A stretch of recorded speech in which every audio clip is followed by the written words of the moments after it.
Humans make mistakes, but truly compassionate and empathetic humans admit it when they do, and they do actively learn from their mistakes, and they make a change. What they also need to do is to actually listen to their audience and understand why it was so tone deaf, and then make those necessary changes, whether it's on their staff, their agency partners, or whoever it is. Now, this is something that Antonio Lucio, I thought, did a tremendous job at when he was at HP, having this diversity of the agencies who provided services to the company, and to look at rebalancing, the gender and diversity roles within his organization. Because when you bring people in with these different experiences, backgrounds, points of view, you are significantly less likely to make these incredible kind of missteps like Burger King just did.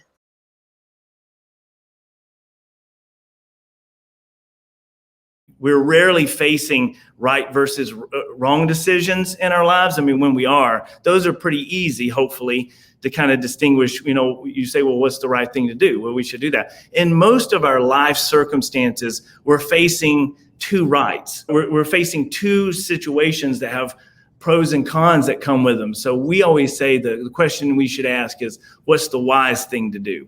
So meaning, when I think about 5 or 10 years from now, and I look back on, this time and the decisions we made, what will be the decision we'll be most proud that we made?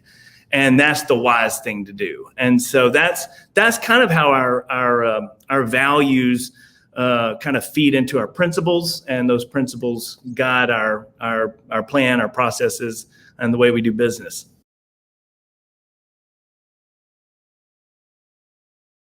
Abundance beats scarcity, but the other part of it is the competitive aspect, which is, wait a second, if now everyone can get themselves a creator coin, does that not dilute the exclusivity? It absolutely doesn't, because Rally is itself not a social network. It is not a place where Thank God. Yeah, I come in as a fan and I'm like, oh, okay, I'm only going to buy one creator coin today. Which one's it going to be? Rather, it's the opposite. Rally's not meant to be that at all. It's meant to be your own custom branded currency. Like, imagine that the Rally.io website doesn't even exist, which is potentially a future that might happen. And all this stuff just lives on your own websites and in other third-party websites. It's really about your own fans. It's all additive with more creators, because it makes the Rally project more visible and makes it the prospect of being a Rally token holder more exciting.